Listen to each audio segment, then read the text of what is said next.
నమస్తే, welcome to BRK health. నేను దేవిక. ఇప్పుడు మనతో పాటు అయితున్నారు వంటింటి వైద్య కేర్ ఆఫ్ అడ్రస్. ఎవరు అని చెప్తే మనం చెప్పక్కర్లేదు. Doctor senior Ayurveda doctor Chittibotla Madhusudana Sharma గారు అయితే మనతో పాటు ఉన్నారు. ఇప్పుడు మనకున్న డౌట్స్ అయితే సార్ అడిగి క్లియర్ చేసుకుందాం. నమస్తే సార్.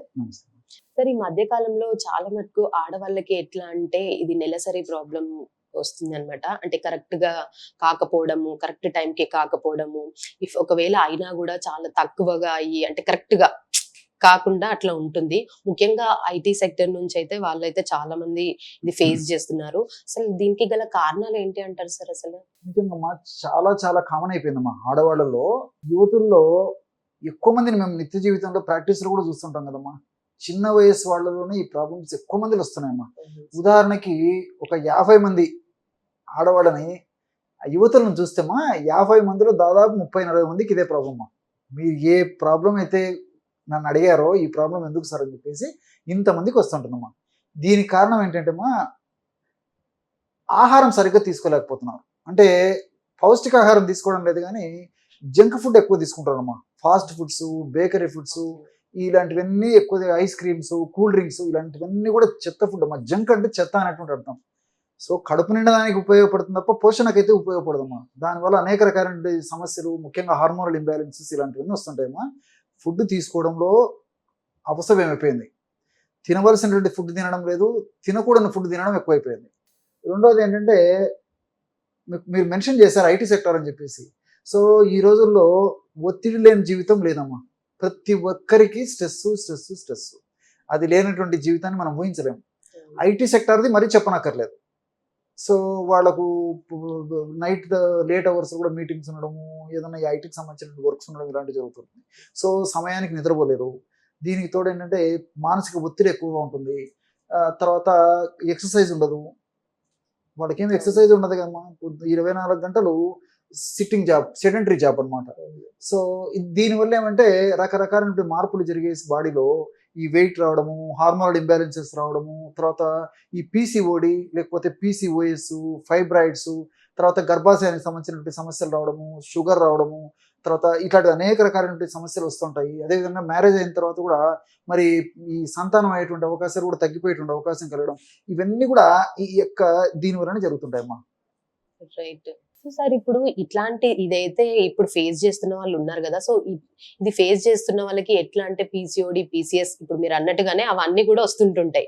ఆఫ్టర్ మ్యారేజ్ తర్వాతకి కూడా ఇట్లాంటి ప్రాబ్లం ఫేస్ చేస్తుంటారు. సో అట్లాంటి వాళ్ళకి మీరు ఏదైనా రెమెడీ చెప్పగలుగుతారా సార్? సజెస్ట్ చేస్తారా? మంచి రెమెడీస్ ఉన్నాయమ్మా. ఒకటి ప్రూవెన్ రెమెడీ చెప్తాను చూడమ్మా. సింపుల్ రెమెడీ, ఎఫెక్టివ్ రెమెడీ, అందరూ వాడుకోదగ్గ రెమెడీ మాది. సో 100 గ్రామ్స్ ఉసిరిక పొడి, ఆమ్ల పౌడర్ అమ్మా. ఉసిరికాయల పొడి అమ్మా మార్కెట్లో దొరుకుతుంది. ఆమ్ల పౌడర్ అని దొరుకుతుంది. ఒక 100 గ్రామ్స్ ఈ యొక్క ఆమ్ల పౌడర్ తీసుకొని అందులో 20 గ్రామ్స్ మిరియాలను వేయించేసేసి పౌడర్ చేసేసి ఆ పౌడర్ని వాడుకోవాలమ్మా. అంటే మిరియాల పౌడర్ ఒక 20 గ్రామ్స్, ఆమ్ల పౌడర్ 100 గ్రామ్స్ అయితే మిరియాల పౌడర్ 20 గ్రామ్స్. సో ఇది మొత్తం 120 గ్రామ్స్ టోటల్ అయిపోతుందమ్మా. ఈ 120 గ్రామ్స్ పౌడరు రోజు 4 గ్రాముల చొప్పున నెలకి 120 గ్రామ్స్ సరిపోతుంది. మీకు క్యాలిక్యులేషన్ కూడా చెప్తాను చూడమ్మా. రోజు 4 గ్రామ్స్ పౌడర్ వాడాలి. ఎలాగంటే ఉదయం ఆహారానికి ముందమ్మా ఒక 15 మినిట్స్ ముందు, రాత్రి ఆహారానికి ఒక 15 మినిట్స్ ముందు ఒక 2 గ్రామ్స్, అంటే హాఫ్ టీ స్పూన్ కంటే కూడా తక్కువమ్మా. 2 గ్రాములు అంటే హాఫ్ టీ స్పూన్ అంటే ఇంచుమించు దాదాపు 2.5 గ్రామ్స్ ఓన్లీ ఆమ్ల పౌడర్, మిరియాల పొడి అమ్మా. మిరియాలు కలిపేసేసి ఒక 50 ml వాటర్లో కలిపి తీసుకోవచ్చు, లేకపోతే కాస్త తేనెత కలుపుకొని తీసుకోవచ్చు. ఎలాగైనా తీసుకోవచ్చు అమ్మా. వాటర్లో కానీ తేనెతో కానీ ఎలా వీలైతే అలా తీసుకోవడం వల్ల మరి వీళ్ళకు సంబంధించినటువంటి హార్మోనల్ ఇంబ్యాలెన్సెస్ రాకుండా ఉంటాయి. వచ్చినటువంటి హార్మోనల్ ఇంబ్యాలెన్స్ ఏమన్నా ఉన్నా రెక్టిఫై అయ్యేటువంటి పరిస్థితి ఏర్పడుతుంది. అదేవిధంగా ఈ పాలిసిస్టిక్ ఒవేరియన్ డిసీజ్, పీసీఓఎస్ అని చెప్పాను కదమ్మా. అదేవిధంగా PCOD, polycystic ovarian disease, ovarian syndrome, ఇలాంటి రకరకాల పేర్లతో పిలుస్తుంటారమ్మా. ఇవి రాకుండా ఉంటాయి. వచ్చినా కూడా త్వరగా తగ్గేందుకు అవకాశం ఉంటుంది. అదేవిధంగా ఇలాంటి సమస్యలు ఉన్నప్పుడు ఆడవాళ్ళలో ఏం జరుగుతుంటామా, కొంతమందికి పీరియడ్స్ లేట్గా వస్తుంటాయి. కొంతమందిలో పీరియడ్స్ లేట్గా వచ్చినా బ్లీడింగ్ జస్ట్ 1 or 2 days అయిపోతుంటుంది. ఇంకొంతమందిలో పీరియడ్స్ రావడమే లేట్గా వస్తుందమ్మా. Some 3 months, 4 months, 5 months, 6 months ఎప్పుడో పీరియడ్ వస్తుంది. వచ్చినప్పుడు విపరీతమైన bleeding. So 10 days, 15 days, 20 days, కొంతమందికి మళ్ళీ టాబ్లెట్స్ వాడేదాకా కూడా తగ్గదమ్మా. ఇవి ఎంతమందిని మనం గమనిస్తుంటాం కదా తల్లి. సో అట్లా కొంతమందికి ఉంటుంది. కొంతమందికి మరి 2 మంత్స్‌కు ఆ టైంలో ఒకవేళ మంత్లీ డేట్ వచ్చినప్పటికీ జస్ట్ స్పాటింగ్ లాగా కనిపించి ఆగిపోతుంటుంది. వాళ్ళ కూడా పూర్తిగా బ్లీడింగ్ కూడా కాదమ్మా. సో ఇంకొంతమందికి ఏం జరుగుతుందంటమ్మా, ఈ బ్లీడింగ్ ఈ డేట్ వచ్చే ముందు ఈ పొత్తి కడుపు నొప్పి ఉండడము, తర్వాత ఈ నడుము నొప్పి ఉండడము, వాంతి వచ్చి ఉండడము. సో ఈ మానసికంగా కూడా కొంచెం చిరాకు, కోపము, విసుగు డేట్ వచ్చినప్పుడు కానీ డేట్ కంటే 3-4 రోజులు ముందుగానే జరుగుతుంటుందమ్మా కొంతమందిలో. ఇలా రకరకాలైనటువంటి సమస్యలు మరి ముఖ్యంగా యువతులు ఎక్కువ కలుగుతున్నాయమ్మా. సో దీనివల్ల నేను చెప్పినట్లు అనేక రకాల సమస్యలు వస్తాయి. కాబట్టి నేను చెప్పినటువంటి పద్ధతిలో ఈ యొక్క ఉసిరిక పొడి, అదేవిధంగా మిరియాల పొడి కలిపి రెగ్యులర్గా వాడుకోవడం వల్ల సమస్యలు రాకుండా ఉంటాయి. ఆడవాళ్ళకు వచ్చినటువంటి సమస్యలు కూడా త్వరగా తగ్గిపోతాయమ్మా. ఓకే. ఇది కంటిన్యూస్ గా అంటే ఎన్ని రోజులు వాడాల్సి ఉంటుంది సార్ ఇది? ఈ బ్లీడింగ్ డేట్ వచ్చిన రోజు మాత్రం 4 days వాడకూడదమ్మా. స్నానమైన రోజు నుంచి మళ్ళీ మొదలుపెట్టి వాడుకుంటున్నాలి. ఓకే. సో ఈ మెడిసిన్ 3 months కానీ 4 months కానీ 5 months కానీ ఎన్నాళ్ళు వాడినా అన్ని సైడ్ బెనిఫిట్స్ ఉంటాయి కానీ సైడ్ ఎఫెక్ట్స్ ఎటు ఉండవు అమ్మా. ఇంకోటి ఏంటంటే ఈ ఉసిరిలో ఉన్న మరొక ప్రత్యేకత ఏంటంటే వెయిట్ పెరగకుండా ఉపయోగపడుతుందమ్మా.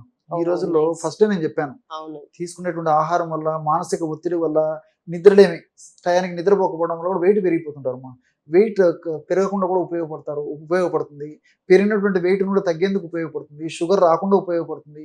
అదేవిధంగా ఈ గడ్డలు కరిగించేందుకు ఈ యొక్క ఉసిరిక పొడి, తర్వాత ఈ మిరియాలు కలిపి తయారు చేసినటువంటి ఔషధం ఉపయోగపడుతుంది. ఇట్లా మల్టిపుల్ బెనిఫిట్స్ ఉంటాయి కాబట్టి అనేక రకాలుగా మరి ఆడవాళ్లకు దీనివల్ల చాలా చాలా మంచి జరుగుతుంది తప్ప ఎలాంటి సైడ్ ఎఫెక్ట్స్ ఉండవమ్మా. ఓకే సార్, నాకు ఒక చిన్న డౌట్. అంటే చాలా మంది ఈ పీరియడ్స్ లైక్ ఇర్రెగ్యులర్ పీరియడ్స్ అవుతుంటాయి కదా, వాళ్ళు టాబ్లెట్స్ యూజ్ చేస్తుంటారు కొందరు, అండ్ రావద్దు అని చెప్పేసి కూడా కొందరు టాబ్లెట్స్ యూజ్ చేస్తారు. అది ఎంతవరకు కరెక్ట్ అంటారు సార్ అసలు? అది నిజంగా చెప్పాలంటే అది ఎప్పుడో తప్పని పరిస్థితిలో ఎప్పుడో ఒకసారి వాడుకోవడం వల్ల అంత ఇబ్బంది ఉండదు, కానీ ఫ్రీక్వెంట్ గా వాడుకోవడం వల్ల ఆ మందు ప్రభావం ఉన్నంతసేపు దాని యొక్క ఫలితం కనిపిస్తుంటుంది, కానీ మందు ఆపేసేసరికి మళ్ళా సమస్య మొదలవుతుంది. రెండోది ఏంటంటే ఆ సమస్య మరింత జటిలమైనటువంటి పరిస్థితి కూడా కొంతమందిలో ఉంటుందమ్మా. మూడవ పాయింట్ ఏంటంటే దానివల్ల సైడ్ ఎఫెక్ట్స్ కూడా వస్తాయమ్మా. ఎప్పుడైతే హార్మోనల్ ఇంబ్యాలెన్స్ జరిగేసేసి చాలా మందిలో మరి ఈ పిల్స్ వాడేటువంటి వాళ్ళలో ఏం జరుగుతుందంటే హార్మోనల్ ఇంబ్యాలెన్స్ రావడము, వెయిట్ పెరిగిపోవడము, గ్యాస్ట్రిక్ ట్రబుల్ సమస్యలు రావడము, మానసికపరమైన సమస్యలు రావడము, నిద్రలేమి రావడము, కొంతమందికి అయితే ఈ థైరాయిడ్కి సంబంధించినటువంటి ఇలాంటి కొంత సమస్యలు హెచ్చుతగ్గులు కావడం, ఇలాంటివన్నీ కూడా జరుగుతుంటాయమ్మా. కాబట్టి ఎప్పుడో ఒకసారి అలాంటి టాబ్లెట్స్ వాడుకోవడంలో తప్పులేదు, కానీ తరచుగా ఫ్రీక్వెంట్గా మరి వాడడం ఏమాత్రం మంచిది కాదు, క్షేమదాయకం కాదు, ఆరోగ్యదాయకం అంతకన్నా కాదమ్మా. రైట్. ఓకే. రైట్. సో చూసారు కదండి, చాలా మంది అయితే ఇర్రెగ్యులర్ పీరియడ్స్ తో బాధపడుతూ ఉంటారు. సో అట్లాంటి వాళ్ళు ఎలాంటి జాగ్రత్తలు తీసుకోవాలి, ఎలాంటి ప్రికాషన్ తీసుకుంటే అదంతా కూడా క్లియర్ అవుతుందని చెప్పేసి సార్ అయితే చాలా చక్కగా వివరించి చెప్పారు. Thank you so much sir. నమస్తే.